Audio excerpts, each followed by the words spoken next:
Si Rong Bingxiao ay nagbigay ng napakatamis na ngiti. Pakiramdam niya ay hindi siya magagapi.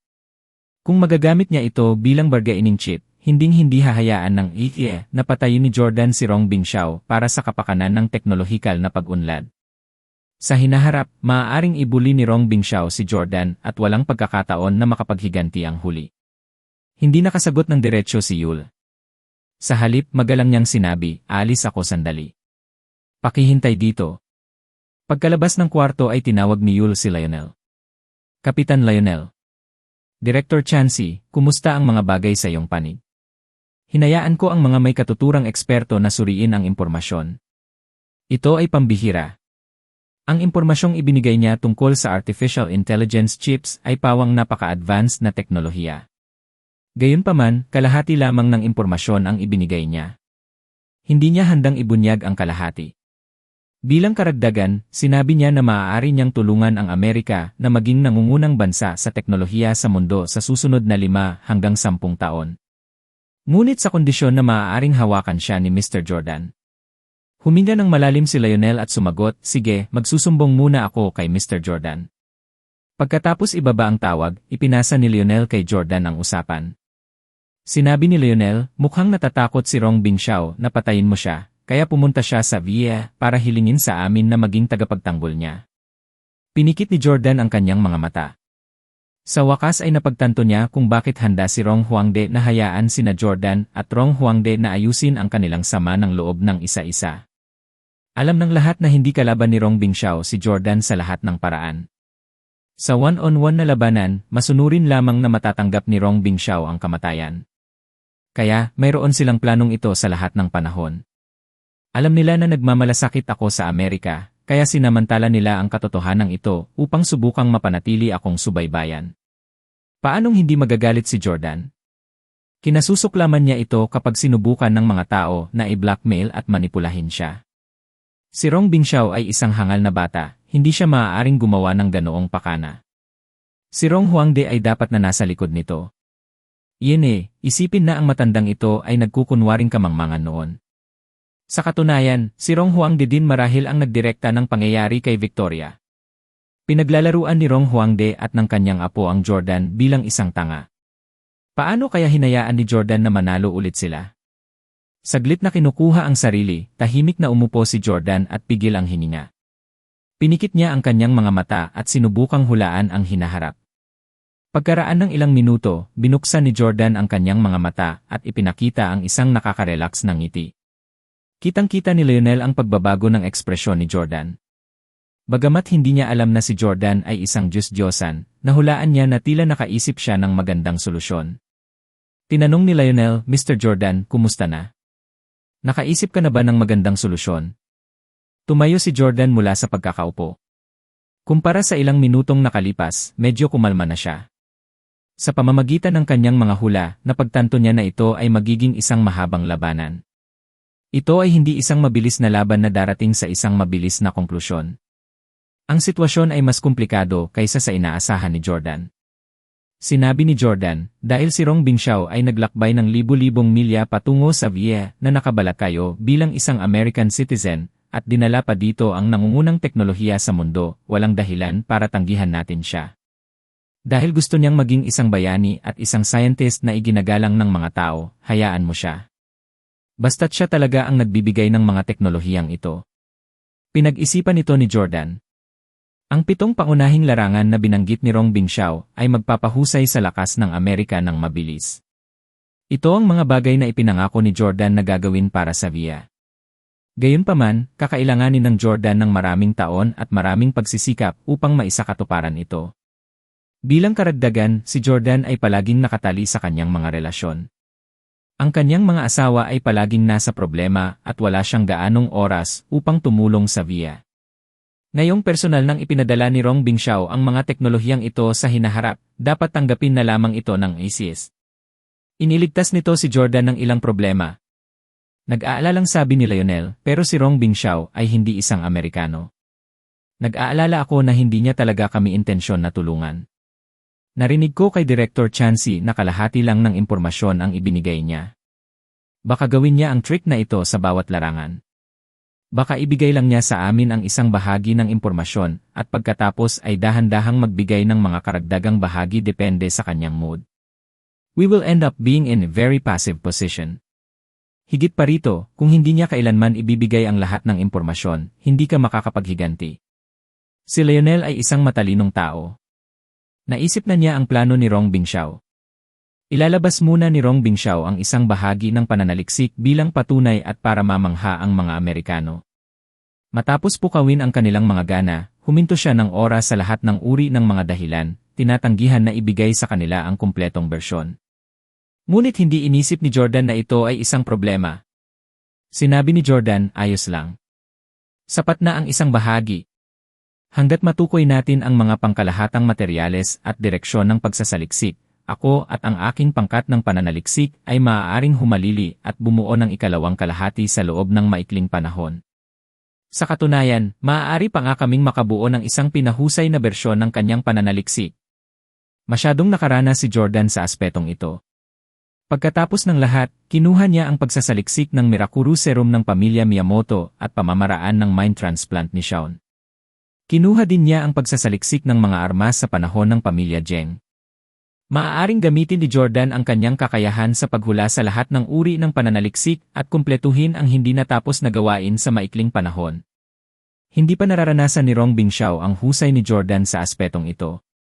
Naisip niya na siya ay magiging ligtas sa pamamagitan ng dahan-dahang pagbubunyag ng maliliit na piraso ng impormasyon at hindi kailanman ibibigay ang buong pananaliksik. Sa totoo lang, hindi siya kailangan ni Jordan na ibigay ang kumpletong bersyon. Natuwa si Lionel. Kung ganoon ang kaso, maganda yan. Hikayatin natin si Rong Bingxiao na bigyan tayo ng mas makabagong teknolohiya. Pagkatapos, mabilis itong makumpleto ni A. Jordan at ng iyong pangkat ng pananaliksik. Naniniwala ako na hindi magtatagal bago ang antas ng teknolohiya ng ating bansa ay magiging isa sa pinakamataas sa mundo. Napangiti si Jordan. Maging mas kumpiyansa. Hindi lang isa sa mga nangunguna, kundi ang pinakanangunguna. Pagdating ng panahon, ang pamilyang Rong lang ang makakapagkumpara sa atin. Pagdating ng panahon, makukuha ko ang lahat ng mayroon ang pamilya Rong. Ito man ay ang pinaka-advanced na artificial intelligence o ang Black Armored Warriors. Rong Huangde, dahil hiniling mo sa iyong mahal na apo na pumunta sa VS para ibigay ang mga ganoong regalo, tatanggapin ko silang lahat. Sa susunod na pagkikita natin, ang aking mga kakayahan sa teknolohiya ay hindi magiging mas mababa kaysa sayo. Gusto ni Jordan na gamitin ang pagkakataong ito para sipsipin ang lahat mula sa pamilya Rong sa pamamagitan ni Rong Bingxiao. Siya ay nakawin ang kanilang pinaka-advanced na teknolohiya. At sa mga kakayahan ni Jordan, tiyak na magagawa niya ang mas mahusay kaysa sa pamilya Rong. Sabi ni Lionel, sige, tatawagan ko na si Director Chansey. Kinuha ni Lionel ang telepono at tinawagan si Yul para ipaliwanag ang sitwasyon. Hindi nagtagal, dumating si Yul sa interrogation room na may ngiti at espesyal na inabot kay Rong Bingxiao ang isang tasa ng mainit na kape. Mr. Kanin Steele, napakatapat mo sa iyong bansa sa murang edad. Isa kang huwaran para sa lahat ng mga Amerikano. Huwag kang mag-alala, tiyak na sisiguraduhin namin ang iyong kaligtasan at hindi hahayaang saktan ka ng sinuman. Naka-cross arms si Rong Bingxiao at nakangiting nagtanong, sigurado ka bang hindi mo hahayaang saktan ako ng kahit sino? Paano naman si Jordan? Yung lalaking nagdulot ng gulo sa akin sa airport ngayon. Kilala niyo dapat si Jordan Steele, di ba? Actually, alam ko naman na hindi ordinaryo ang status niya. Parang may special position siya sa Black Ops team niyo. Anyway, Jordan has a special status in the LIA and is highly respected. Sigurado ka bang mapipigilan mo siya? Seryosong sagot ni Yul, Mr. Kanin, don't worry. Nakausap na namin si Mr. Jordan sa telepono ngayon lang. Sabi niya, sobrang saya niya na nakakatulong ka sa technological development ng Amerika. He has decided not to attack you anymore. Natuwa si Rong Bingxiao. Oh, pinapaalis ako ni Jordan. Hahahahahan. Hindi napigilan ni Rong Bingxiao na matawa. Iyan tama si Lolo. Hanggat maaari kong gamitin ang kanyang makabayang kahinaan, maaari kong labanan si Jordan hanggang kamatayan at gawin ang anumang gusto ko. Dati, para mailigtas ang milyon-milyong buhay sa kabisera, hindi siya nagdalawang isip na isakripisyo si Victoria. Sa pagkakataong ito, para maging pinakamalakas ang teknolohiya ng Amerika sa mundo, hindi siya nagdalawang isip na isuko ang pagkakataong maghiganti sa akin. Hehe, masyadong walang muwang si Jordan. Talaga bang iniisip niya na masunurin kong iaalay ang lahat ng aking makabagong teknolohiya sa VS? Nagpanggap si Rong Bingxiao bilang isang mamamayang Amerikano at nagsilbi sa VIA. Ito ay isang paraan lamang upang pigilan si Jordan. Sa huli, si Rong Bingxiao ay isang mamamayang Chino at hindi man lang nagbigay sa China ng mga high-end na teknolohiyang ito. Ibibigay niya ba talaga sila sa VS? Pagtayo niya, tumayo si Rong Bingxiao at sinabing, kung ganoon, matatanggap ko ba ang pinakamataas na antas ng paggamot mula ngayon? Tumango si Yul. Magpapadala kami ng aming pinakamahuhusay na bodyguard para protektahan ka 24 paghahati pito. Mag-aayos din kami ng komportable at ligtas na lugar para manatili ka. Bukod dito, gagawin namin ang lahat ng aming makakaya upang matugunan ang lahat ng iyong mga kahilingan. Si Rong Bingxiao ay kasalukuyang napakahalaga sa industriya ng teknolohiya ng Amerika, kaya karapat-dapat siya sa pinakamahusay na paggamot. Natuwa si Rong Bingxiao at lalo pang naging mahiyain. Bukod sa pinakamasarap na delicacy at pinakamahal na luxury car, gusto ko rin ng magagandang babae. Hindi naman gaanong nagbago ang ekspresyon ni Yule. Ang magagandang babae ay maaaring tratuhin ng may paggalang at paghanga ng mga ordinaryong tao. Gayunpaman, pagdating sa mayayaman, sila ay mga produkto lamang na may malinaw na tag ng presyo. At sa antas na ito ng mga piling tao, ang mga dilag ay murang mga kalakal lamang. Maraming mga bansa tulad ng dating Unyong Sobyet ang magtatalaga ng kanilang pinakamagagandang babaeng ahente. Karaniwan na para sa kanila na isakripisyo ang kanilang mga katawan upang makakuha ng impormasyon. Sa makatuwid, masasabi ng isang tao ang katayuan ng isang tao mula sa kanilang saloobin sa magagandang babae, lalo na ang kanilang kalinisang puri. Ang mga taong nasa mababang uri lamang ang nagmamalasakit sa mga ganitong bagay. Ang tunay na nangungunang mga tao na kumokontrol sa mundo ay hindi nag-abala tungkol sa mga bulgar na bagay. Sabi ni Yule, walang problema. Mr. Kanin, may gusto ka bang babae? I'll find her for you. Malungkot na sinabi ni Rong Bingxiao, Mr. Kanin. Ako si Mr. Kanin Steele. Tawagin mo ako sa buo kong pangalan. Mariing sinabi ni Yule, ito ay isang karaniwang gawain dito. Tinatawag namin ang mga tao sa kanilang mga unang pangalan, hindi ang kanilang buong pangalan. Hindi mo alam ito? Medyo alam ni Rong Bingxiao ang kulturang Amerikano, ngunit hindi gaanong, kaya bigla siyang nahiya. Ganun ba? Forget it, you can call me whatever you want. Balita ko maraming magagandang babae sa TikTok. Bigyan mo ako ng phone, titignan ko. Nag-click si Rong Bingxiao sa TikTok API at kaswal na nag-swipe sa screen. Hindi masama ang isang ito. Tawagan mo siya. Haha, mukhang medyo sweet ang isang ito. Kunin mo rin siya para sa akin. Ang babaeng ito ay may hot figure. Gusto ko siya. Talaga, gusto ni Rong Bingxiao ang bawat babae na maganda ang hitsura. Hindi naman tumanggi si Yule at ginawa lang ang sinabi sa kanya. Makalipas ang 3 araw. Matagumpay na nakagawa si Jordan ng espesyal na artificial intelligence chip kasama ang research team ng pamilya Steele. Bagamat kalahati lamang ng impormasyon ang ibinigay ni Rong Bingxiao, sapat na ito upang ituro ang koponan sa tamang direksyon, at upang bigyan sila ng pangkalahatang ideya ng lohika sa likod ng disenyo at layout ng circuit. Sa lahat ng mga bagay na ito sa kamay, ginamit ni Jordan ang kanyang mga kakayahan sa pagkadyos at ang koponan ng pamilya Steele upang madaling makumpleto ang paggawa ng chip. Ito ay mas madali kaysa sa nakaraang panahon noong siya ay gumagawa ng Miraculous Serum at mind transplant procedure. Nakipag-ugnayan si Lionel kay Jordan at iniulat ang sitwasyon sa kanya. Mr. Jordan, si Rong Bingxiao ay nasiyahan sa marangyang buhay sa lihim na lugar na inayos namin para sa kanya.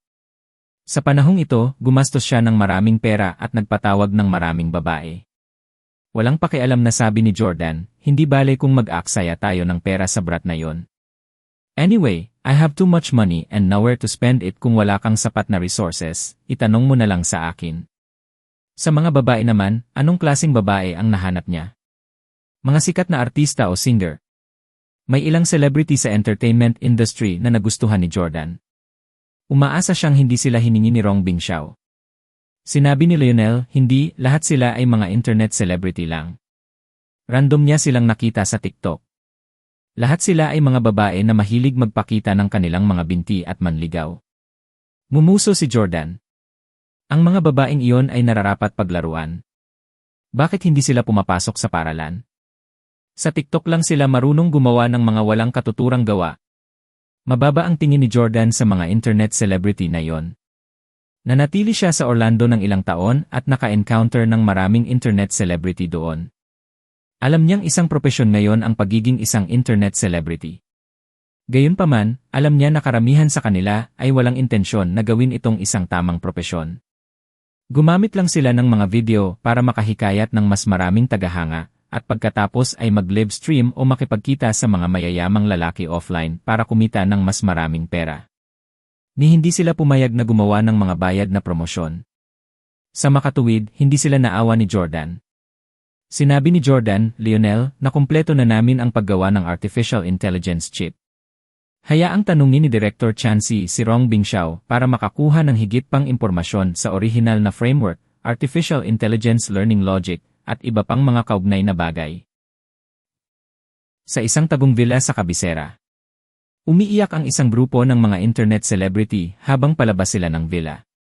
Sa villa, si Rong Bingxiao ay nag-aalboroto at naninira ng mga bagay. Katatapos lang tawagan ni Direk Chansey kay Lionel nang magmadali itong pumasok at nagtanong, "Mr. Kanin, anong problema?" Galit na sinabi ni Rong Bingxiao, "Mga sinungaling. Lahat ng mga Amerikano ay sinungaling. Ngayon ko lang nakita ang mga babaeng ito sa TikTok. Mukhang model sila at mahaba ang mga binti. Dapat ay 175 sentimetro lang ang taas. Pero sa totoo lang, lahat ng babaeng ito ay pandak. Wala pa silang 160 sentimetro. At saka, bakit ang gaganda ng mga babaeng ito sa mga video? Pero sa totoo lang, ang pangit nila kaya gusto kong sumuka. Ang ginawa nila ay ang pinakanakakatakot na black technology sa mundo. Kahit isang top scientist na tulad ko ay nalinlang." Dinala ni Rong Bingxiao ang pinaka-advanced na teknolohiya mula sa pamilya Rong Savia. Naniniwala siya na ang kanyang teknolohiya ay walang talo sa lahat ng aspeto. Sinong mag-akalang malilinlang ng Photoshop function ng TikTok at mga diskarteng pampaganda ng kababaihang Amerikano si Rong Bingxiao? Nagulat siya. Sa katunayan, ang bawat isa ay may sariling larangan ng kadalubhasaan. Ang pamilya Rong ay hindi kailanman nag-abala sa pagsasaliksik ng mga ganitong bagay. Tanging ang mga babaeng South Korean at American lang ang nagmamalasakit sa kanilang hitsura at figura. Napangiti si Yul. "Nahanap ko ang mga babaeng ito ayon sa iyong mga tagubilin. Kung hindi mo sila gusto, wala akong magagawa." Siya nga pala, Mr. Kanin, nakapagpahinga ka ng mabuti nitong mga nakaraang araw. Maaari mo bang ibigay ang ikalawang kalahati ng iyong pananaliksik sa artificial intelligence chip? Ipinaalam na ni Lionel kay Yul na handa na ang chip. Gayunpaman, alam ni Yule ang plano ni Rong Bingxiao. Alam niyang kalahati lang ng research ang plano ni Rong Bingxiao. Ngunit kung hindi hiningi ni Yule ang ikalawang kalahati ng artificial intelligence chip research, at sa halip ay humingi ng iba pa, maaari itong pukawin ang hinala ni Rong Bingxiao. Ngumiti si Rong Bingxiao. "Ano ang pagmamadali? Dahan-dahan lang. Kailangan mong dahan-dahang matunaw ang mga makabagong teknolohiyang ito." Sabi ni Yul, "Pero Mr. Kanin, napakamakabayan mo. Kung araw-araw ka lang mag-enjoy dito at hindi ka mag-aambag sa bansa, hindi maganda ang pakiramdam mo, di ba?" Nag-isip sandali si Rong Bingxiao. Hiniling na niya kay Yul na i-market ang T. Kanin Steel bilang isang Amerikanong bayani at napakahusay na siyentipiko sa media. Kaya nakipagkompromiso si Rong Bingxiao. "Paano ito? Ipapakita ko sa iyo ang orihinal na balangkas." Tanong ni Yule, "Nabalitaan ko na nakagawa ka rin ng magagandang development sa artificial intelligence learning logic." Sinabi ni Rong Bingxiao, "Siyempre. Ang artificial intelligence na aking binuo ay magkakaroon ng pinakakahanga-hangang kakayahan sa pag-aaral. Ano man ang mangyari, ito ay matuto ng mas mabilis at mas mahusay kaysa sa mga tao. Ito ay tiyak na hindi kasing simple ng pagkopya ng isang encyclopedia." Iniisip kung paano pinasabog ng mga bombang papel ni Jordan ang kahanga-hangang artificial intelligence ng pamilya Rong, si Dr. Lee, sumakit ang puso ni Rong Bingxiao. Nag-aalinlangan na sinabi ni Yule, "Hindi ka ba nagpapalaki ng kaunti? Sa aking palagay, gaano man kalakas ang artificial intelligence, ito ay isang makina lamang. Hindi ito maaaring magkaroon ng napakalakas na kakayahan sa pag-aaral at pangangatuwiran tulad ng mga tao. Ngumuso si Rong Bingxiao. Napakamangmang mo. Madalas kong nararamdaman na para kayong mga sinaunang tao na nabubuhay sa panahon ng Paleolithic. Ibang-iba ka sa akin. Oh well, bibigyan kita ng ilang impormasyon tungkol sa Artificial Intelligence Learning Logic para mapalawak mo ang iyong pananaw. Bahagyang ibinaba ni Yule ang kanyang ulo, ngunit lihim siyang natuwa. Matagumpay niyang namanipula si Rong Bingxiao para ibigay ang mahalagang impormasyon na kailangan ni Jordan. Pagkalipas lamang ng 7 araw, matagumpay na binuo ni Jordan at ng pangkat ng pananaliksik ng pamilya Steele ang unang bersyon ng kanilang Artificial Intelligence System. Ang Artificial Intelligence System na ito ay nasa hugis ng isang off-white robot. Parang ordinaryong robot. Gayunpaman, napakalakas nito na walang ibang artipisyal na sistema ng katalinuhan ang maihahambing dito. Pinangalanan ito ni Jordan na Little Steele. Ang Little Steele ay may napakalakas na kakayahang matuto at maghinuha. Ito ay higit pa o mas kaunti alam ang lahat. Ang Jordan ay naglagay pa ng mga pilosopiya tulad ng Yi I Ching at Sun Tzu's Art of War dito upang matutunan nito ang mga ito. Mahigit 1 dekada nang nag-aaral si Jordan kung paano magbasa ng mga tao. Naniniwala siya na isa na siyang napakalakas na eksperto. Gayunpaman, ang Little Steele ay gumamit lamang ng kalahating oras upang ganap na matunaw ang mga komplikadong teoryang ito. Magaling na itong magbasa ng mga tao, lalo na pagdating sa pagsusuri ng personalidad. Ito ay hindi mas mababa sa Jordan sa aspetong ito. Bukod dito, dahil ito ay isang robot, hindi ito apektado ng mga pansariling emosyon tulad ng mga tao. Ito ay mas layunin. Nakakatakot ang pagsasaliksik ng pamilya Rong tungkol sa artificial intelligence. Akala ko noong una, si Dr. Lee ay isa lamang artificial intelligence system na may pang-araw-araw at defensive na mga function. Ngayon, alam ko na ang bagay na yon ay makapangyarihan sa lahat. Hanggat mayroon itong pagkakataong matutunan ang mga nauugnay na kasanayan, maaari pa nitong mahihinuha ang aking mga iniisip at ang susunod kong plano ng pagkilos sa pamamagitan lamang ng aking mga ekspresyon. Sa kabutihang palad, sinabog si Dr. Lee. Nadama ni Jordan na ang pagbabalik ng mga bombang papel mula sa kabisera at pagpapasabog sa mga ito ang tamang gawin. Si Rong Huangde ay hindi gaanong nakakatakot. Siya ay isang matandang lalaki lamang. Ang nakakatakot ay ang kanyang teknolohiya. Sige, susubukan ko at tingnan kung tumpak ang artificial intelligence system na ito. Kanino natin ito susuriin? Hindi ko alam kung saan nagpunta si Sean para magsaya. Si Lionel naman, hindi ganoon ka-clear ang personality niya. Walang kwenta ang pagsubok sa kanya. Oh, tama. Masusubok natin si Hailey. Naisip agad ni Jordan si Hailey. Ang babaeng ito ay may kakaibang personalidad at kitang-kita rin ang kanyang mga kalakasan at kahinaan. Gusto niyang makita kung mahihinuha ni Little Steele ang kanyang personalidad sa pamamagitan lamang ng pagtingin sa mga larawan o video. Inactivate ni Jordan ang Personality Analysis Program. Little Steele, pakipakita sa akin ang isang larawan o video ng target. Isang magiliw na paalala. Kung mas maraming materyales ang ibibigay mo, mas magiging tumpak ito. Inilabas ni Jordan ang kanyang telepono at ibinigay ang lahat ng larawang nakapost sa social media account ni Hailey. Bilang karagdagan, pinunan din ni Jordan ang ilang impormasyon tungkol kay Hailey, tulad ng taon ng kanyang kapanganakan, horoscope, paboritong pagkain, at iba pa. Gusto niyang malaman kung mahihinuha ni Little Steele kung anong uri ng babae si Hailey mula sa pangunahing impormasyong ito. Little Steele, huwag mo akong bigyan. Nakangiting sabi ni Jordan. Dalubhasa rin siya sa pagsusuri ng personalidad. Sa totoo lang, maaari ring ipahiwatig ni Jordan ang bahagi ng personalidad ni Hailey mula sa impormasyong ibinigay. Little Steele, kasalukuyang isinasagawa ang pagsusuri. Magyaring maghintay sandali, guro. Makalipas ang ilang minuto. Little Steele, Hailey Camden, babae, 26 taong gulang. Ipinanganak sa isang mayamang pamilya. Character, ambisyosa, walang kabuluhan, extrovert, masayahin, kusa, princess syndrome at mahilig magpantasya. Yung tipo ng lalaki na gusto niya, gwapo, maganda ang pangangatawan, mayaman, mataas ang katayuan. Nakatadhana siyang walang achievements sa career. Puno ng kamalasan ang kapalaran. But one can always turn misfortune into fortune. Sinabi ni Jordan, pag-aralan ang posibilidad ng kanyang pagdaraya. Little Steele, ayon sa aking mga kalkulasyon, ang posibilidad na magkaroon ng relasyon si Hailey Camden pagkatapos ng kasal ay 88.88%. Ang masamang babae na ito. Nagulat si Jordan. Ang artificial intelligence na ito ay kakilakilabot. Maaari pa nga nitong kalkulahin ang posibilidad na magkaroon ng extramarital affair ang isang tao. Sa opinyon ni Jordan, ang posibilidad na magkaroon ng relasyon si Hailey ay hindi 88.88%. Ito ay malinaw na 100%. Niloko pa nga siya ng higit sa isang beses. Gayunpaman, hindi sapat ang pagsubok kay Hailey lamang. Mahirap matukoy kung tumpak ang artificial intelligence system. Bakit hindi ko nasusuriin si Lauren? Kabaliktaran siya ni Hailey, masasabing sobrang magkatulad sina Lauren at Hailey ngunit magkasalungat din sa isa't isa. Magkatulad sila sa kanilang kagandahan, estilo at maging sa kanilang mga paboritong pagkain. Gayunpaman, pagdating sa kasal, pera, katayuan at pananaw sa mundo, sila ay ganap na naiba.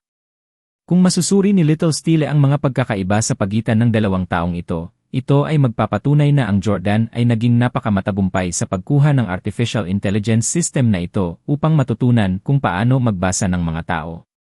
Nang malapit na niyang mahanap ang ilang larawan at video ni Lauren sa kanyang telepono, nagkataon na tinawagan siya nito.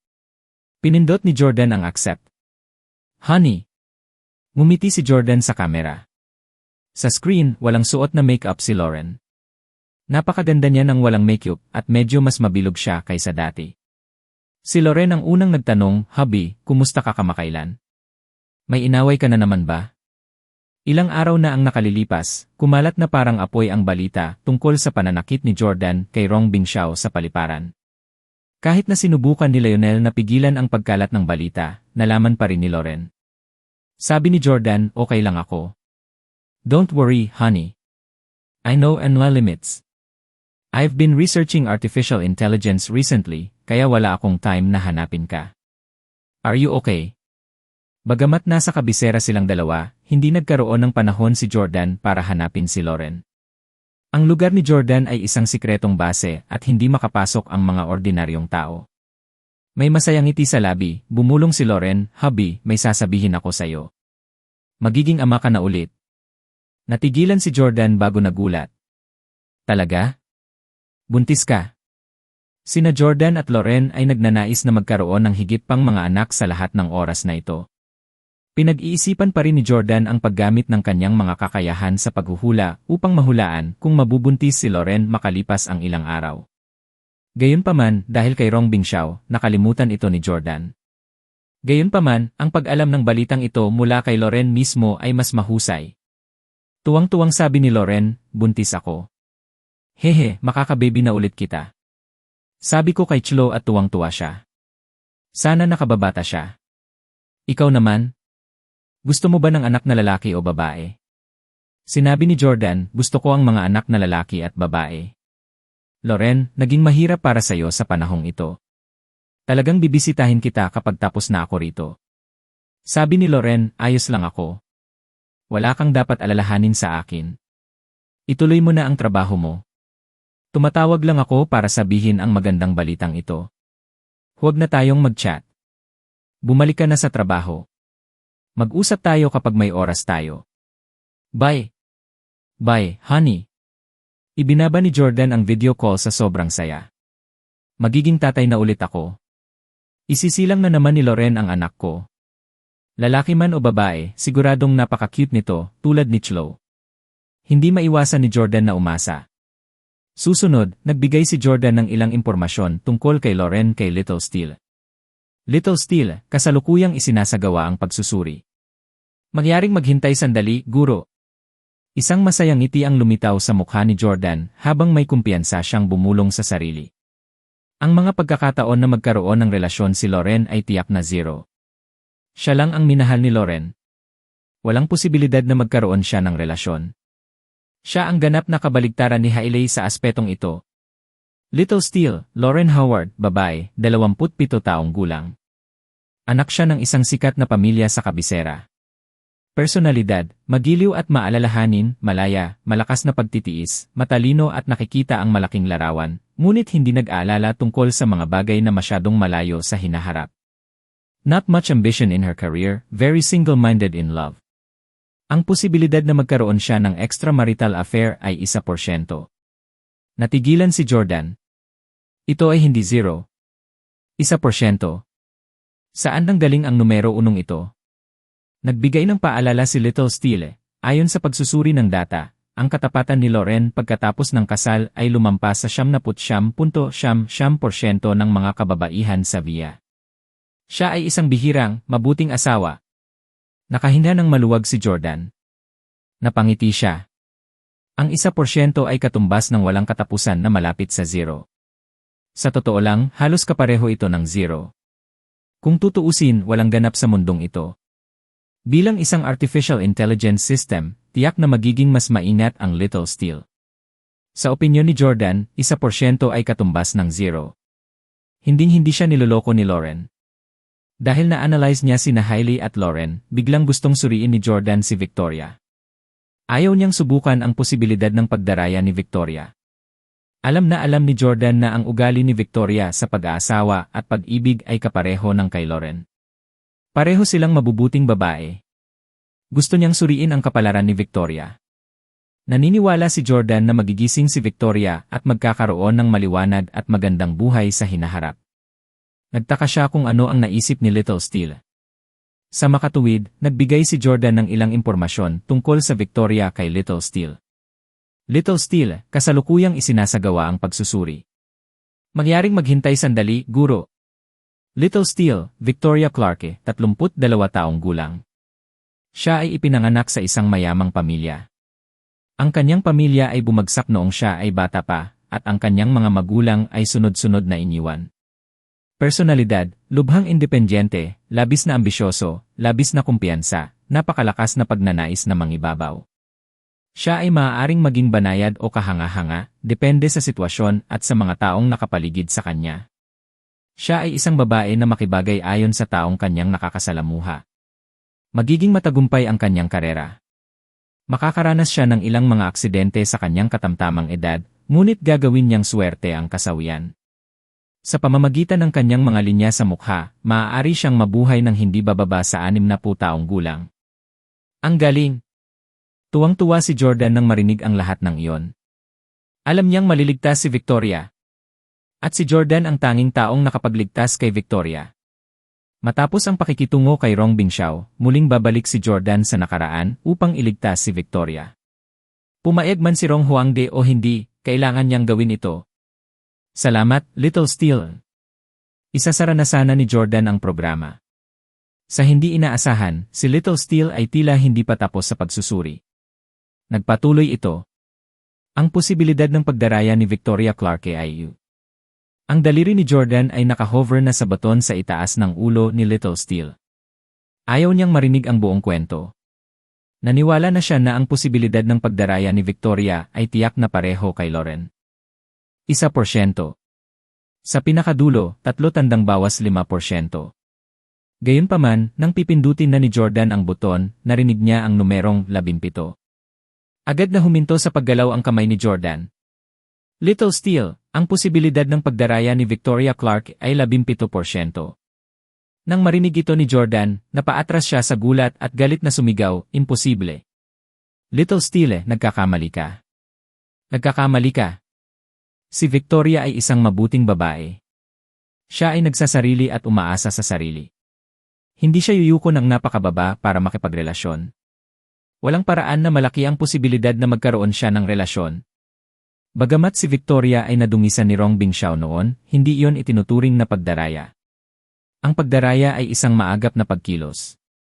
Ang pagsusuri ni Little Steele ay nakabatay lamang sa posibilidad ng naturang proactive na pag-ugali. Matatanggap pa rin ni Jordan ang 1% ni Lauren.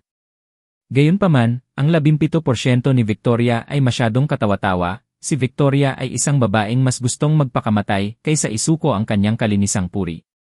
Noong panahong iyon, matapos malaman na nakatagpo siya ng ganoong sitwasyon, habang nasa ilalim ng kontrol ng asawa ni Shaun, napakalakas ng reaksyon ni Victoria. Agad siyang nakipaghiwalay kay Jordan, hindi niya matanggap na mayroon siyang ganoong kasaysayan. Sa huli, mas gugustuhin niyang magpakamatay kaysa madumisan ang kanilang hindi malilimutang pag-ibigan. Siya ay isang ganap na naibang babae mula kay Hailey, ngunit ang artificial intelligence system na ito ay ginawa nilang magkatulad. Mukhang kailangan pang gawing perpekto ng artificial intelligence system na ito ang pagsusuri nito sa mga kababaihan. Hindi isinasa puso ni Jordan ang 17%. Hindi siya naghinala kay Victoria. Sa halip, sinisi niya ang artificial intelligence system. Hindi sumagi sa isip niya na ang artificial intelligence system ay isang makina. Ang data na nasuri ng makina ay pare-pareho, layunin at pamantayan. Sa kabilang banda, ang pagsusuri ng isang tao ay may napakaraming emosyonal na mga kadahilanan. Lalo na ngayong nakoma pa si Victoria, hindi matanggap ni Jordan ang sinuman, kahit isang robot, na may sinasabing masama tungkol sa kanya. Lumipas ang isang linggo. Sa panahong ito, hindi nagpatuloy si Rong Bingxiao sa pagbibigay ng impormasyon tungkol sa artificial intelligence. Sa halip, ibinahagi niya ang impormasyon sa iba pang larangan ng pananaliksik ng random. Nagbigay siya ng ilang pananaliksik sa quantum information at iba pang mga kategorya tulad ng genetics at biotechnology. At ito ay pareho para sa mga kategoryang ito. Magbibigay lamang siya ng kaunting impormasyon sa bawat pagkakataon bago lumipat sa ibang larangan. Ang kanyang layunin ay bigyan lamang sila ng kaunting panlasa sa bawat hangganan, ngunit hindi payagan silang umani ng buong benepisyo. Sa kasamaang palad, hindi niya alam na ginagawang perpekto ni Jordan ang pananaliksik ng paunti-unti sa kanyang likuran. Sa paglipas ng panahon, ang Amerika ay susulong ng mabilis sa 7 larangang ito. Sa isang maaraw na hapon, si Rong Bingxiao ay nagsasanay ng kanyang martial arts sa looban nang bigla siyang nakaramdam ng kakaiba. How strange! Hindi dumating si Jordan na naghahanap ng gulo sa akin kamakailan. Ano na ba ang ginagawa niya? Napakatalino niya. Dapat masabi na niya sa ngayon na wala talaga akong planong tumulong sa Amerika. Ginagamit ko lang ito para banta siya. Sa init ng ulo ni Jordan at kung gaano niya pinapahalagahan si Victoria, dapat matagal na niyang pinatay ang daan niya sa akin. Yene, ang galing talaga nitong magtiis. Haha, sige. Dahil ang galing mong magtiis, ibubuli na naman kita. Nag-isip sandali si Rong Bingxiao. Kasalukuyang nakoma si Victoria. Kahit na gusto niya itong muli, hindi siya interesado sa isang babaeng nasa vegetative state. Si Victoria ay may nakababatang kapatid na babae na tinatawag na Emily. Siya ay medyo maganda at halos kasing edad ko. Siya rin ay dating flight attendant. Naisip ni Rong Huangde si Emily na minamahal ng lahat. Pagdating kay Emily, hindi lang si Salvatore ang nahilig sa kanya, kundi hindi mabilang na mga lalaki sa buong mundo. Ang mga kalalakihan ng lahat ng nasyonalidad ay humanga sa kanyang kagandahan at figura. Sa pamamagitan ng pagsusuri ng data, natagpuan ni Rong Bingxiao ang TikTok account ni Emily. Nag-click si Rong Bingxiao sa pinakabagong video. Ito ay talagang isang larawan lamang na may ilang background music na tumutugtog. Sa larawan, si Emily ay nasa dalampasigan ng hating gabi. Nakasuot siya ng magaan na makeup at manipis na damit na nagpapakita ng kanyang magagandang braso at binti. Nakaluhod siya sa dalampasigan, nakaharap sa kamera. Nagpatay ka ng sigarilyo na hindi mo hinihitit. Dumaan sa akin na parang shooting star. Ipinares sa isang mapanglaw na kanta, nakakataba ng puso ang larawan ni Emily. Maganda si Emily at maarte ang larawan. Ang vibe ng larawan ay nag-iisip, ngunit ang pagkakita kay Emily na nakaluhod sa lupa ay nagpakulo ng dugo. Nakakamangha, ang babaeng ito ay kamangha-mangha. Maraming beses na pinanood ni Rong Bingxiao ang video na ito at puno ng papuri sa hitsura at figura ni Emily. Napakabata at maganda ng hipag ni Jordan pero ayaw niya. Hehe, kahit ayaw mo, gusto ko. Nag-isip sandali si Rong Bingxiao bago mag-post ng video sa TikTok. Ang bilang ng mga tagasunod ni Rong Bingxiao sa TikTok ay nalampasan na ang lahat ng iba pang mga celebrity. Lahat ng tao sa Villa, anuman ang edad o kasarian, ay nahilig sa kanya. Ang mga kabataang babae ay likas na nahuhumaling sa kanyang hitsura.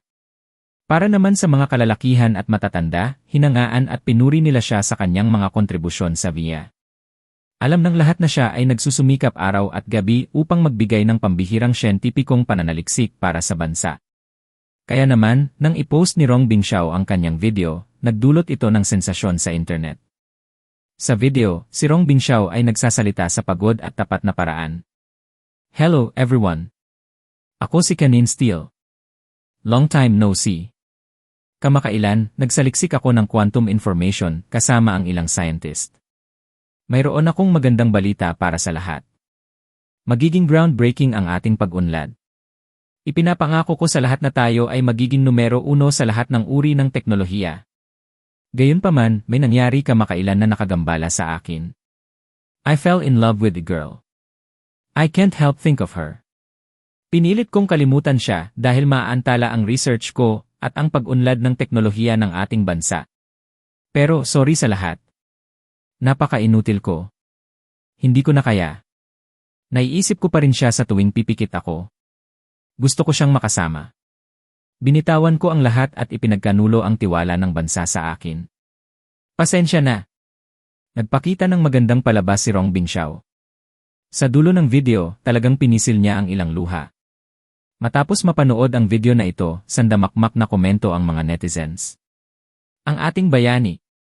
Huwag mong sisihin ang sarili mo. Normal lang sa isang 18-year-old na lalaki na magkagusto sa isang babae. Kung sinong gusto mo. Tama yan. Kung alam ng babae na gusto mo siya, tiyak na matutuwa siya at igagalang. Huwag mong sabihing may boyfriend na ang babae. O may asawa na siya. Ang Kanin Steele ay ang kaluwalhatian ng Amerika. Ginagawa niya ang pinakamahusay na siyentipikong pananaliksik para sa ating bansa. For America's sake, kahit may boyfriend ang babaeng ito, dapat makipaghiwalay at kasama si Kanin Steele. Tama na yan. Ang ating mga tahanan ay ligtas lamang kapag ligtas ang bansa. Bagamat may asawa ako, kung nagustuhan ako ni Kanin Steele, hindi ako magdadalawang isip na hiwalayan ang aking asawa. Naniniwala akong maintindihan ng asawa ko. Inaamin ko ang lahat. Wala nang pagpapanggap. Ako ang babaeng gusto ni Kanin Steele. Sa sandaling inilabas ang video, ang batang babae na binanggit ni Kanin Steele ay agad na naging sentro ng atensyon, hindi lamang sa TikTok kundi pati na rin sa lahat ng iba pang platform ng social media. Hindi nagtagal ay nalaman ito ni Jordan. Ang Mi-starred na yon na si Rong Bingxiao, ano ang ginagawa niya ngayon? Masama ang pakiramdam ko, pumunta si Yul sa courtyard para hanapin si Rong Bingxiao. Mr. Kanin, sinong babae ang gusto mo this time? Sabihin mo lang at hahanapin ko siya para sa'yo. Bakit kailangan mong mag-post ng video sa iyong sarili at makaakit ng maraming atensyon online? Sa panahong ito, pinuri na kita sa lahat ng mga pangunahing media outlet ayon sa iyong kahilingan.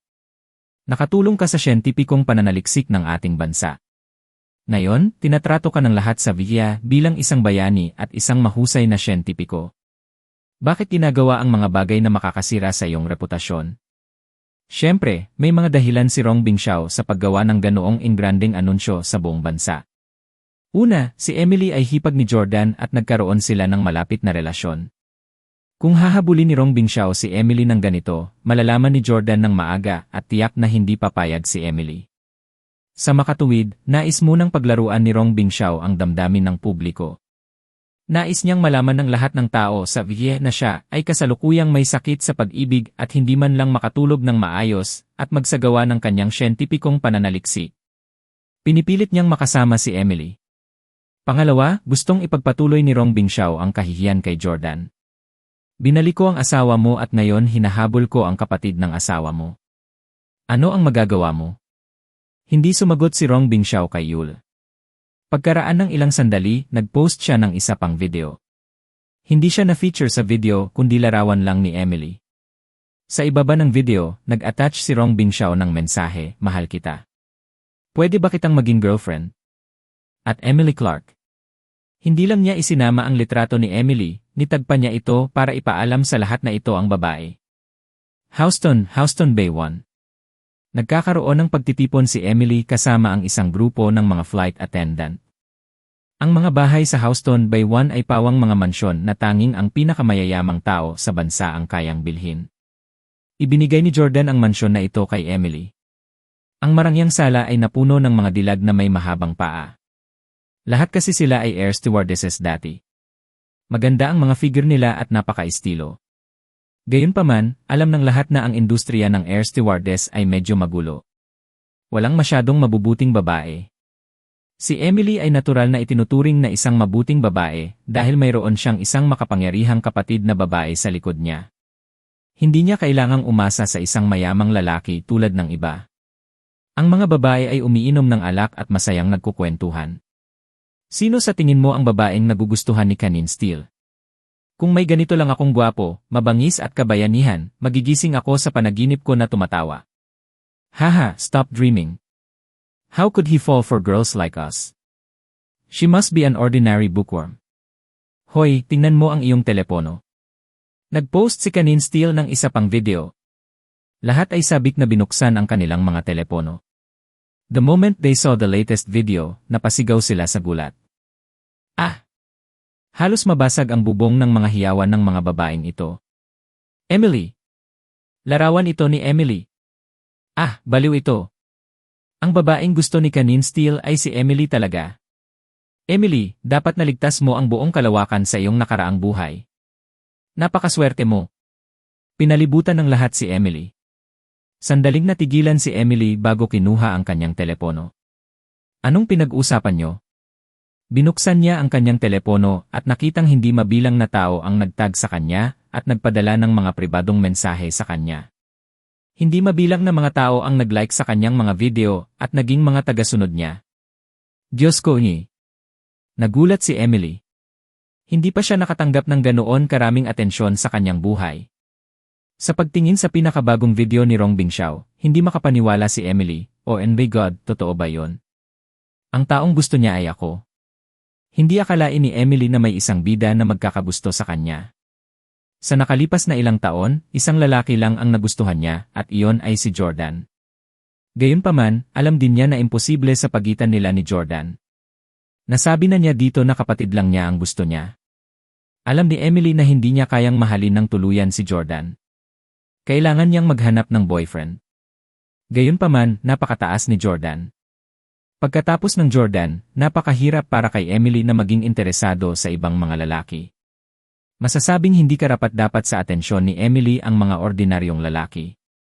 Gayunpaman, si Kanin Steele ay hindi isang ordinaryong tao.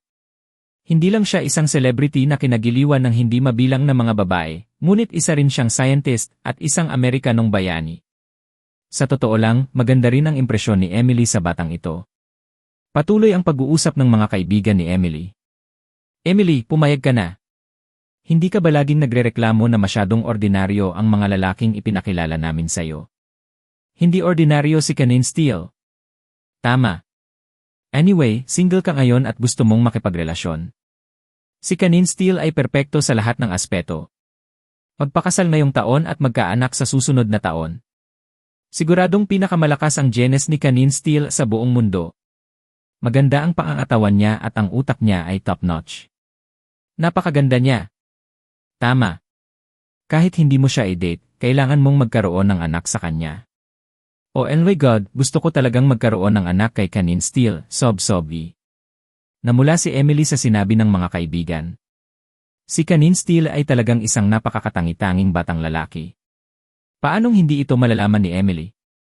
Tinakpan ni Emily ang namumula niyang mukha at sinabing, hindi talaga ako makapaniwala na magugustuhan ako ng isang outstanding boy na tulad ni Kanin Steele. Napaka-ordinaryo at tanga ko, hindi ganoon kataas ang antas ng edukasyon ko. Si Kanin Steele ay isang scientist. Hindi ba ako magiging karapat-dapat sa kanya? Inalo siya ng mga kaibigan niya. Who cares if you're worthy or not? Anyway, siya ang humahabol sa'yo, not the other way round. Tama. Siguradong naiinggit sa'yo ang mga baliw niyang tagahanga at ayaw mo siyang makasama. Pero wala kang dapat alalahanin sa kanila. O teka, tingnan mo ang mga komento. Gusto ng lahat na makasama si Emily si Kanin Steele. Sabi pa nga nila, kapag hindi pumayag si Emily, baka isa siyang espiya at traidor. Nagulat si Emily at agad na binuksan ang comment section at private messages. Sa katunayan, hindi mabilang na mga netizens ang humihikayat kay Emily na sumang-ayon. Kahit may boyfriend siya, kahit may asawa siya, kailangan niyang makasama si Kanin Steele. Kung mabigo si Kanin Steele sa kanyang pagtugis, maaapektuhan nito ang kanyang emosyon at direktang makakaapekto sa pag-unlad ng siyentipikong pananaliksik ng bansa. O paano naging ganito ang mga bagay? Mukhang wala akong choice kundi pumayag. Tinapik ni Emily ang pisngi niya. Bigla niyang naramdaman ang pag-init ng buong katawan niya. Bang! Bang! Bang! Sing-sing, sing-sing. Biglang may kumatok ng malakas sa front door at walang tigil ang pagtunog ng doorbell. Kumakatok at tumutunog. Parang ang daming tao sa labas. Tiningnan ni Emily ang surveillance footage at medyo nabigla. Marami talagang nakatayo sa labas. Sino sila? Medyo natakot si Emily. Kasama ang kanyang mga kaibigan sa kanyang tabi, binuksan niya ang pinto. Ito ay isang grupo ng mga taong nasa mataas na uri ng pananamit.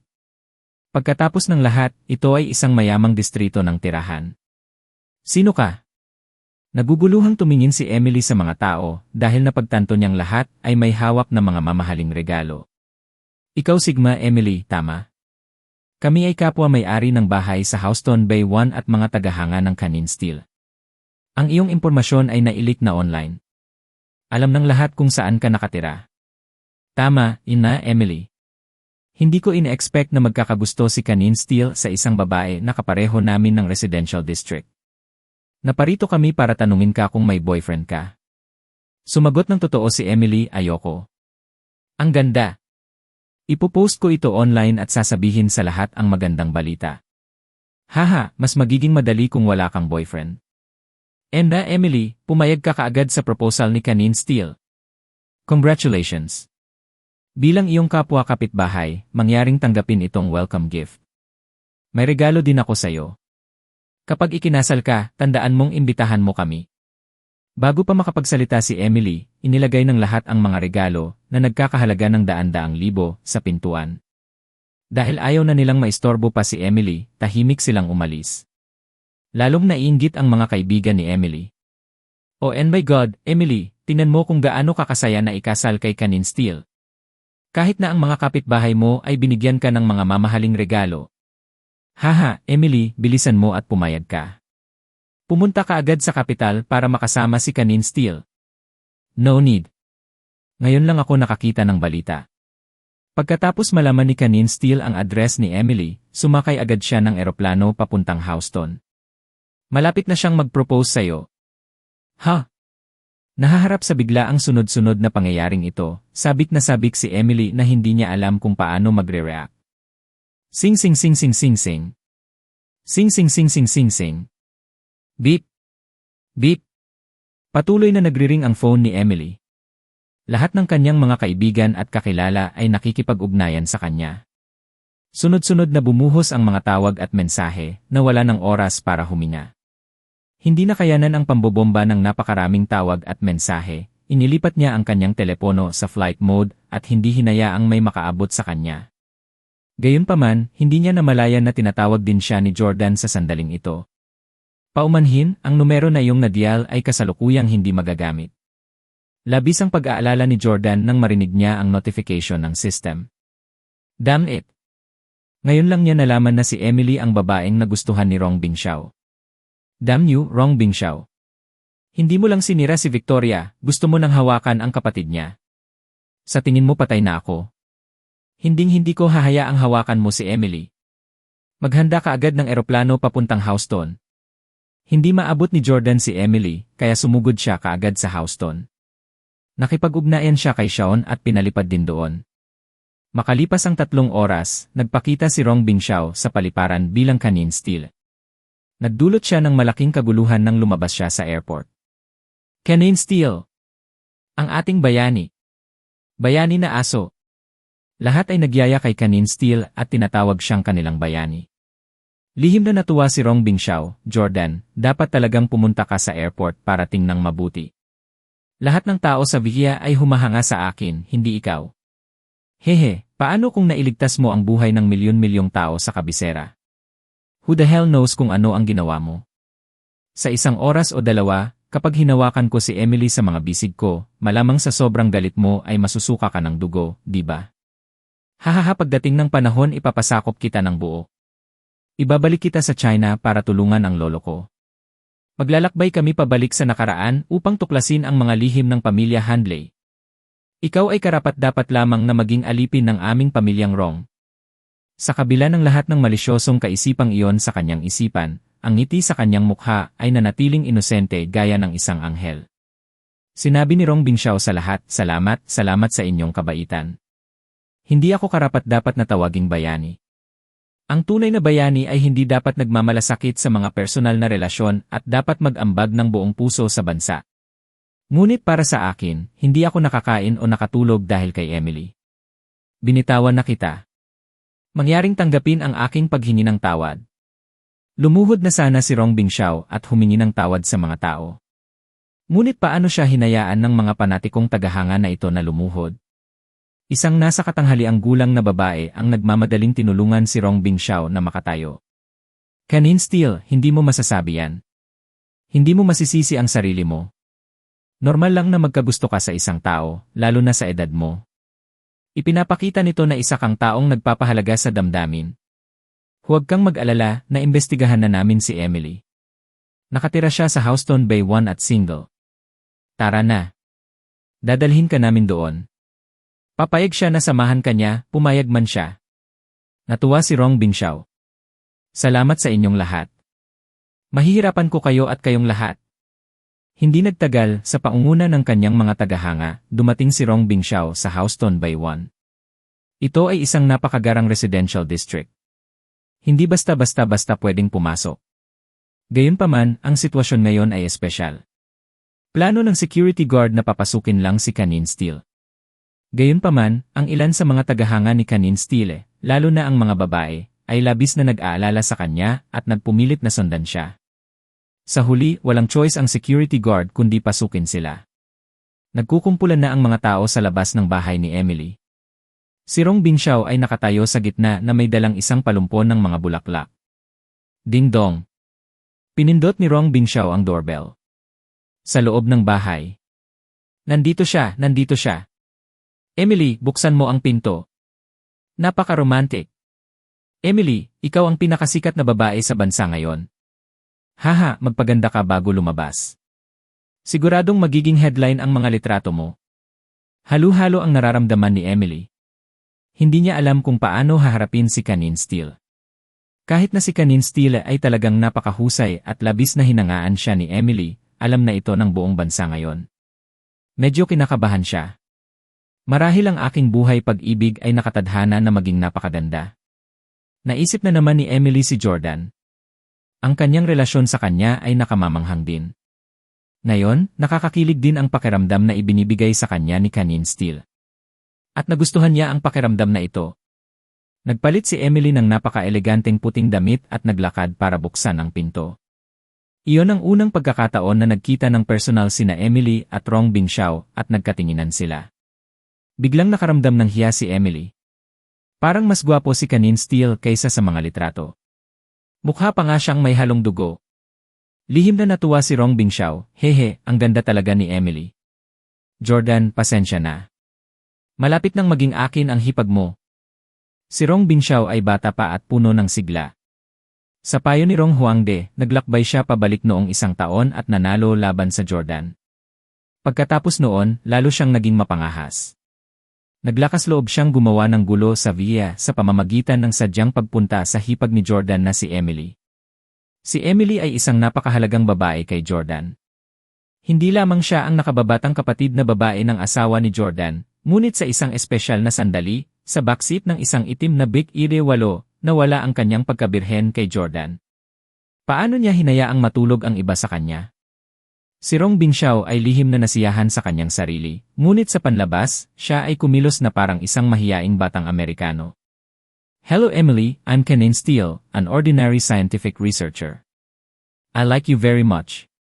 I've fallen in love with you ever since I saw your photo. Now, I think about you so much that I can't sleep and I can't devote myself to work. Balita ko wala kang boyfriend. Can't be your boyfriend. Nag-init ang tenga ni Emily. Bilang isang air stewardess, lumipad siya sa buong mundo at nagkaroon ng mas maraming karanasan kaysa sa kanyang mga kapantay. Ngunit ito ang unang pagkakataon na nakatagpo siya ng ganoong sitwasyon. Lalo na't alam niyang hindi lang silang dalawa. Marami pang ibang tao ang nakatingin sa kanya. Hindi lang iyon, ang grupong ito ng mga tao ay nagre-record ng live stream sa kanilang mga telepono.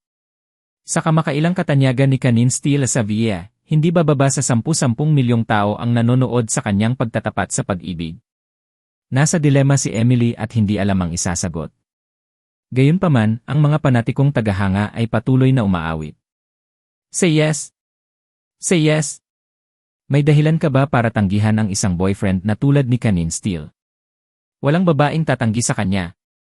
Bilisan mo at sabihin mong, huwag mo lang hayaang mawalan ng antok si Canine Steele sa iyo. Tama, binibini.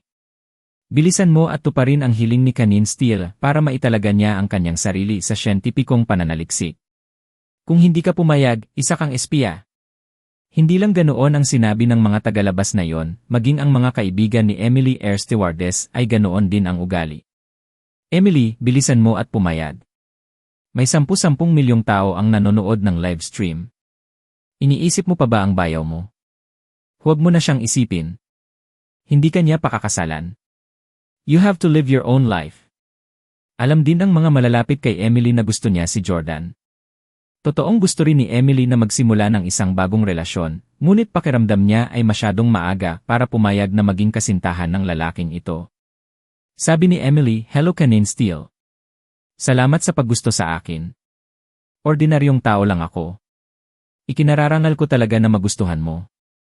Bakit hindi muna tayo maging magkaibigan? Pakiramdam ko ngayon pa lang tayo nagkakilala at parang masyadong mabilis ang pag-usad."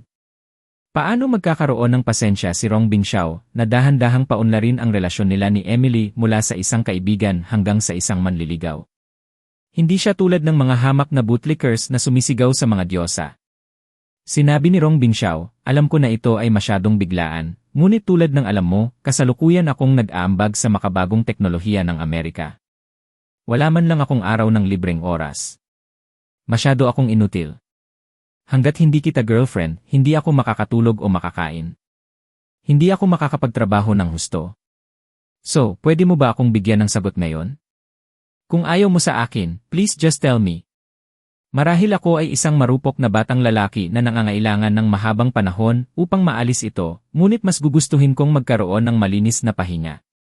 Agad namang kinabahan ang lahat nang marinig ang sinabi ni Rong Bingxiao. "Emily, anong klaseng kilos ang ginagawa mo? Gusto mo munang maging kaibigan?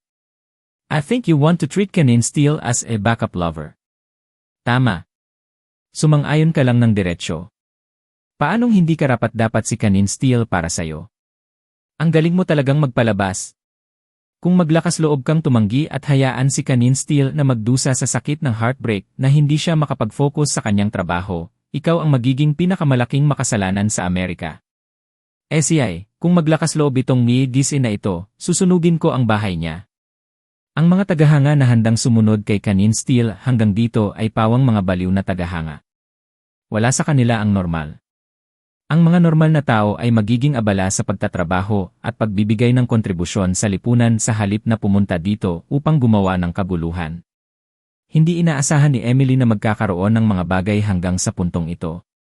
Kung tumanggi siya kay Canine Steele, masusunog ang kanyang bahay at siya ay aatake.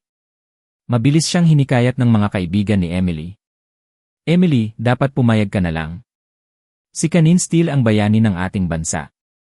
Kung tatanggihan mo siya, makakalimutan mong tumira sa Houston. Alam ng lahat sa VIA na ikaw ang babaeng gusto ni Canine Steele. Kung tatanggihan mo siya, hindi ka na makakatagal sa VIA." Napakagatlabi si Emily. Siya ay lubhang malungkot. Noong una, maganda ang impresyon niya kay Canine Steele. Sa kalaunan, kung mapatunayang napakahusay ni Canine Steele gaya ng sinasabi ng mga chismis, papayag si Emily na makasama siya. Pero ngayon, pinipilit siya ni Canine Steele sa isang sulok na ganito. Ang kanyang mga tagahanga ay napakabaliw at hindi makatwiran. Walang choice si Emily kundi ang sumagot ng, "Sige, pumapayag akong makasama ka." Pumayag si Emily na maging girlfriend ni Rong Bingxiao. Sa sandaling ito, kararating lang ni Jordan sa pasukan ng Houston by 1. Tawag ni Jordan kay Shawn habang mabilis na naglalakad. "Shawn, dumating ka na ba?" tanong ni Jordan. Sumagot si Shawn, "Nandito ako." Kasama niya ang iyong hipag. Ang maliit na hayop na si Rong Bingxiao ay walang awa. Pinilit lang niyang maging girlfriend ang iyong hipag. Ano? Lalong nabalisa si Jordan.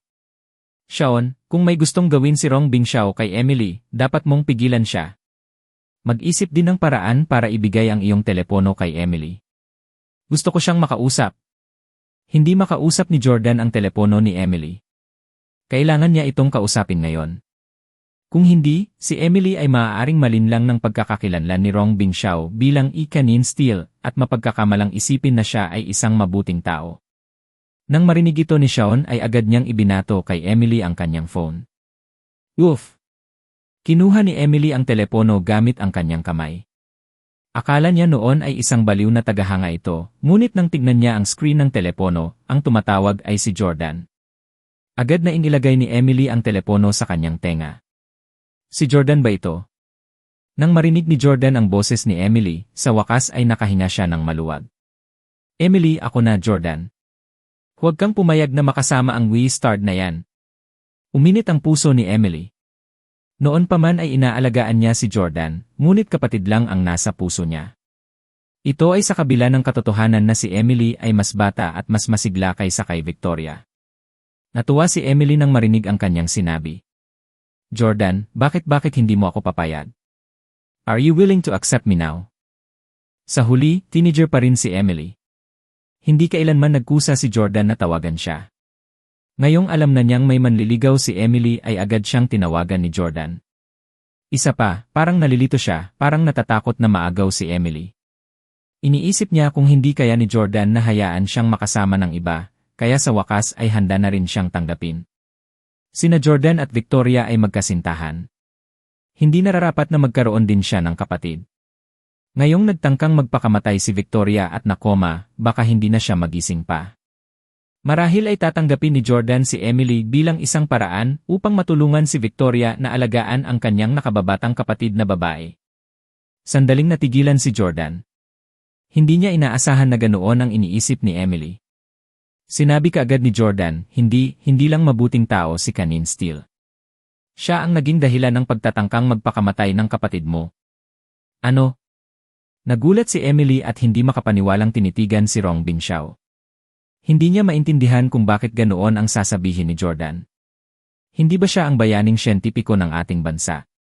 Bakit Nag-aalalang sabi ni Jordan, anyway, huwag ka lang pumayag na makasama siya. Huwag mo siyang lokohin. Malapit na ako. Mabilis na naglakad si Jordan patungo sa tirahan ni Emily. Ibinigay sa kanya ni Jordan ang bahay na ito, kaya natural na alam niya kung aling bahay ang kanya. Pero bago pa man siya makalapit ay hinarang siya ng isang grupo ng mga lalaking nakaitim. Mabilis na humakbang si Yule. Mr. Jordan, hindi ka makakapasok. Pinigilan ni Yule si Jordan. Naiinip na sabi ni Jordan, umalis ka na. Si Emily ang nakababatang kapatid ng asawa ko. Napakahalaga niya sa akin. Hindi ako papayag na sirain siya ng We-Start na si Rong Bingxiao. Sinabi ni Yule, Mr. Jordan, alam kong malaki ang halaga sa iyo ni Emily, ngunit kung papasok ka at pigilan mo siya ng ganito, makikita ito ng lahat ng tao sa Amerika. Makikita ka ng lahat ng tao sa VIA bilang isang masamang tao na lumaban sa kanilang bayani. Alam ko na marami kang nagawa para sa VIA sa nakalipas na 2 taon at nailigtas mo kami ng ilang beses, lahat ng walang anumang pagpapasaya sa iyo. Talagang ayaw kong maging mali ang iyong bayani. Tumigil sandali si Jordan. Sa totoo lang, wala siyang pakialam kung hindi siya maintindihan ng mga ordinaryong tao. Mula nang siya ay naging isang Diyos, hindi na niya tinatrato ang karamihan sa mga tao bilang mga tao. Hindi niya sinasadyang mang-insulto sa sinuman, ito ay isang pakiramdam ng higit na kagalingan na hindi mapigilan ng isang tao. Isa siyang Diyosa. Bakit niya pakialam ang mga opinyon ng mga ordinaryong tao? Gayunpaman, si Jordan ay palaging isang mababangkay na tao. Kung alam ng buong bansa ang itsura niya, malamang hindi na siya mabubuhay ng tahimik sa VIA. Ang VIA ay isang magandang lugar. Gusto pa niyang samahan ang kanyang mga asawa at mga anak. Kapag may libreng oras siya, gusto niyang mag-hiking at mag-ski. Sinabi ni Jordan, tama ka. Para sa kapakanan ng aking pamilya at mga anak na namumuhay ng normal sa Amerika, hindi ko maaaring ipaalam sa maraming tao ang tungkol sa akin. Sabi ni Yule, tama. Nag-effort kami sa pagtanggal ng lahat ng mga larawan at video ng pagbugbog mo kay Kanin Steele sa airport. Bakit hindi na tayo maghintay ng kaunti? Hayaan mo siyang maging mayabang pa. Pagkatapos niyang ibunyag ang sapat na mga teknolohiya niya, maaari na natin siyang salakayin. Umiling si Jordan. Hindi ko hahayaang gumawa siya ng gulo sa teritoryo ko. Hindi ko hahayaang hawakan niya si Emily. Kung hinayaan ni Jordan na saktan si Emily ni Rong Bingxiao, maaaring hindi siya isang Diyos. Hindi na niya magagawang tingnan muli sa mata si Rong Huangde. Sa katunayan, kahit si Shawn ay minamaliit siya at hindi na niya gugustuhing makatrabaho muli. Pumikit si Jordan at tahimik na nag-isip. Sa oras na muling imulat ni Jordan ang kanyang mga mata, mayroon na siyang ideya. Director Chansey, ilabas kaagad ang balita na nagdaraos tayo ng Artificial Intelligence Competition sa kabisera. This will be a 20-nation competition that concerns the honor of the Liu. The competition will be held in week. May paraan na si Jordan para harapin si Rong Bingxiao. Hindi ba gusto ni Rong Bingxiao na maging scientist at hero dito? Tuparin ni Jordan ang kanyang hiling. Hayaan siyang tulungan ang Amerika na talunin ang ibang mga bansa at ipahayag sa mundo kung gaano kalakas ang IS. Bukod dito, titiyakin nito na kailangan niyang bumalik kaagad sa kanyang research lab upang maghanda para sa kompetisyon. Sumagot si Yul, "Yes sir." Sa harap ng bahay nila Emily. Ibinaba ni Emily ang telepono at muling tumingin kay Rong Bingxiao. Nawala ang kaba at hiya na ekspresyon sa mukha niya. Sa halip ay bumangon ang hinanakit sa kanyang puso. Alam niyang hindi magsisinungaling si Jordan sa kanya. Dahil sinabi niyang masamang tao ang lalaking nasa harapan niya, dapat masama siyang tao. Gayunpaman, ang iba ay napuno pa rin ng kagalakan. "Halik! Halik! Halik!" Kanina, napilitan si Emily na pumayag na maging kasintahan ni Kanin Steele. Hinimok na ngayon ng fans ang dalawa na maghalikan. Natuwa si Rong Bingxiao nang marinig niya ang galit. Siyempre, umaasa siyang maging intimate kay Emily sa lalong madaling panahon. "Emily, tingnan mo, hinihiling ng lahat na maghalikan tayo. Bakit hindi tayo magbahagi ng kaunting halik?" Bulong ni Rong Bingxiao kay Emily. Mariing tanggi ni Emily. "Hindi. Kakakilala lang natin, pinipilit mo na akong maging girlfriend at gusto mo akong halikan. Masyado kang bastos." Nang marinig ang mga salita ni Emily, galit na galit ang mga panatikong tagahanga. "Paano bastos? Isang halik lang. Si Kanin Steele ay may 10 milyong tagahanga. Maraming tao ang gustong humalik sa kanya, ngunit hindi mo alam kung paano siya pahalagahan. Masyadong abiye ang babaeng ito. Dahil lang sa gusto siya ni Kanin Steele, nagpapalabas siya. Nasaktan niya ang puso ni Kanin Steele. Bata, kailangan mong maging matino at sumunod kay Kanin Steele. Kung hindi, hindi namin magagarantiya na wala kaming gagawing masama sa'yo. Basura ang mansyon niya. Napakayabang ng mga mayayaman." Napaatras si Emily sa takot. Paano mo ito magagawa? Malapit nang umiyak si Emily dahil sa frustration at takot. Emily, I have a bunch of crazy fans. Tignan natin kung paano mo ako matatanggihan. Ang iyong Jordan ay hindi mangangahas na pumasok at iligtas ka." Lihim na natuwa si Rong Bingxiao. Naniniwala siya na nasa ilalim ng kanyang hinlalaki si Emily. Sinabi niya ang pagkakataon at dahan-dahang lumapit kay Emily, pagkatapos ay malumanay na sinabi, "Emily, tingnan mo, kung hindi mo ako hahalikan, ang mga tao ay madudurog sa iyong bahay. Magpakabait ka, mag-show tayo." Napakagatlabi si Emily sa sobrang galit. Gayunpaman, dahil sa kasalukuyang sitwasyon, hindi siya ang lugar para tumanggi. Napapikit na lamang siya, umaasa na lang na mabilis na matapos ang kakilakilabot na eksenang ito. Ngumiti ng masama si Rong Bingxiao habang nakatingin sa magandang Emily. Naghanda siyang halikan siya. Sa sandaling ito, "Yaw!" Biglang tumalon ang daan-daang itim na pusa. Ang isa sa kanila ay tumalon sa mukha ni Rong Bingxiao at kinamot siya. Ang iba pang mga pusa ay tumalon sa mga mukha ng mga walang utak na tagahanga at inatake sila. "Yaw! Oh my God! Tulong!" Magulo ang eksena sa labas ng bahay ni na Emily. Daan-daang itim na pusa ang biglang tumalon upang salakayin ang lahat. Karamihan sa kanila ay nagulat at naghiyawan. Lahat ay inatake maliban kay Emily. Gayunpaman, nabigla rin si Emily nang makita niyang inaatake ang iba. Bang! Sinuntok ni Rong Bingxiao ang itim na pusa na kumamot sa mukha hanggang mamatay at nagmura sa loob. Damn it, si Shawn pala. Nandito na si Shaon.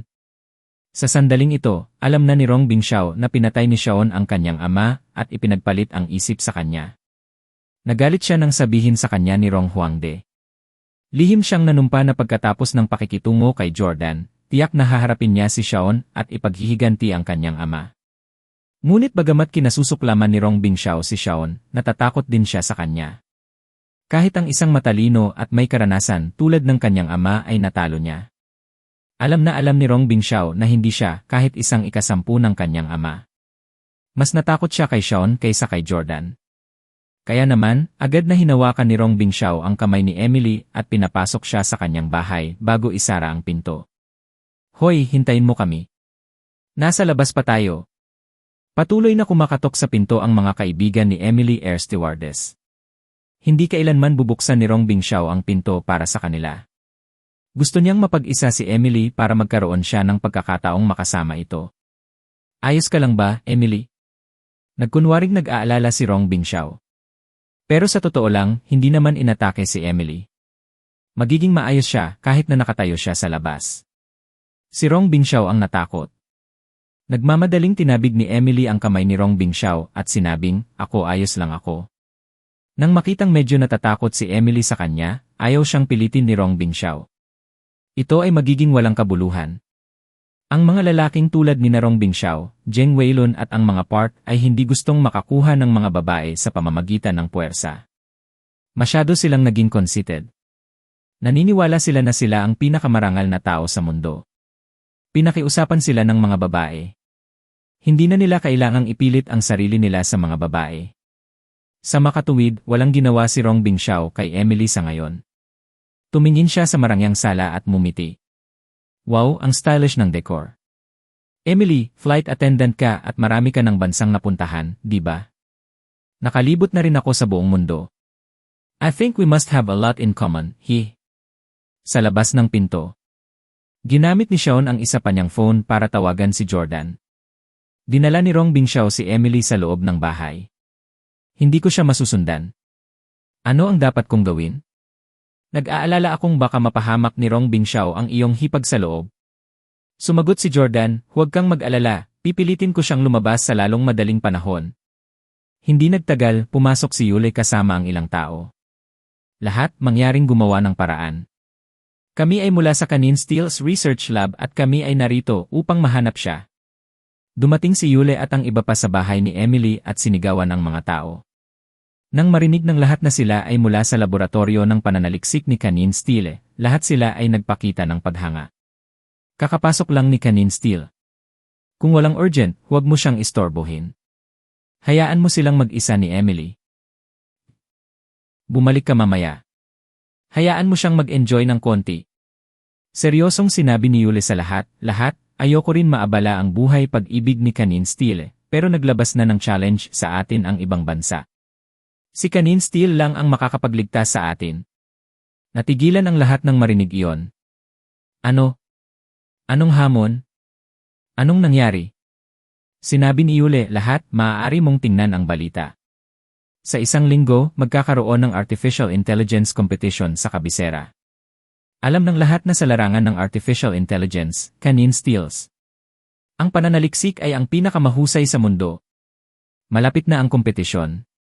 Para manalo, kailangan nating makabalik ngayon si Kanin Steele. Tawagan natin si Kanin Steele, okay? Sa udyok ni Yule, sabay-sabay na binibigkas ng mga panatikong tagahanga ang pangalan ni Kanin Steele. Kanin Steele! Kanin Steele! Kanin Steele! Sa sala ng bahay ni na Emily. Nang marinig ni Rong Bingxiao ang kanyang pangalan na sinisigaw, siya ay nataranta.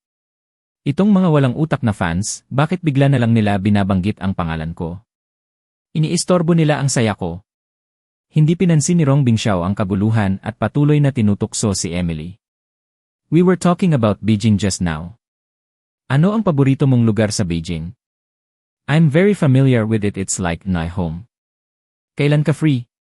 I'll take you around for a holiday. Nakipag-chat si Emily kay Rong Bingxiao saglit at napagtanto na ang taong ito ay napakaraming kaalaman.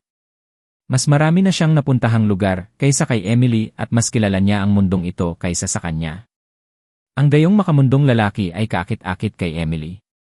Gayunpaman, sinabi sa kanya ni Jordan na sinaktan ng lalaking ito ang kapatid ni Emily. Dahil dito, hindi naglakas loob si Emily na magsabi ng marami sa kanya. Emily! Nais ni Rong Bingxiao na abutin at hawakan muli si Emily. Sing sing sing sing sing sing. Patuloy na nagriring ang telepono ni Rong Bingxiao. Sabi ni Emily, ikaw. Baka tingnan mo muna ang iyong telepono. Nabigo si Rong Bingxiao. Napatingin siya sa phone niya at nagulat siya. Ano? Isang 20 nation artificial intelligence competition ang gaganapin sa kabisera sa loob ng isang linggo. Sinong Wistard ang nag-organisa nito? Walang intensyon si Rong Bingxiao na ibigay ang lahat ng kanyang artificial intelligence technology sa VIA. Maliit na bahagi lang ang ibinigay niya. Ang artificial intelligence ay magkakaroon ng mahalagang papel sa lahat ng mga aplikasyon sa hinaharap, kabilang ang militar. Kung nakuha ng Amerika ang kanyang high-end na teknolohiya, ito ay magiging isang malaking banta sa pamilya Rong at China. Talagang hindi handang tumulong si Rong Bingxiao sa Amerika. Sa una, maaari niyang ipagpatuloy ito. Ngunit ngayong paparating na ang kompetisyong ito, wala siyang ibang pagpipilian kundi gawin ito. Damn it, naisip talaga nila itong paraan para pilitin akong ibigay ang buong bersyon ng aking teknolohiya. Napagtanto ni Rong Bingxiao na muli siyang nasa trending na paghahanap. Ngunit sa pagkakataong ito, hindi ganoon ka-friendly ang nilalaman. Hindi pinapansin ni Kanin Steele ang kompetisyon habang nananatili sa bahay ni Emily ng isang oras. Sa sobrang galit ni Rong Bingxiao ay gusto niyang sumpain. Damn it, wala pang 5 minuto ang pasok ko, at sinasabi nila na 1 oras akong tumanggi na lumabas. Pinindot niya ang comment section at nakita niyang pinapagalitan siya ng lahat. Nagkamali kami. Si Kanin Steele ay hindi makabayan. Talagang hindi niya pinapansin ang kompetisyon para kay Emily. Ang kompetisyon ay sa 1 linggo. Bakit nagsasayang pa siya ng oras sa bahay ni Emily? Paano matatawag na bayani ang gayong tao? Iyay! Na-inlove ako sa maling tao. Nang makitang bumagsak ang kanyang reputasyon sa isang iglap, galit na galit si Rong Bingxiao. Damn it, kino-frame ako ni Jordan.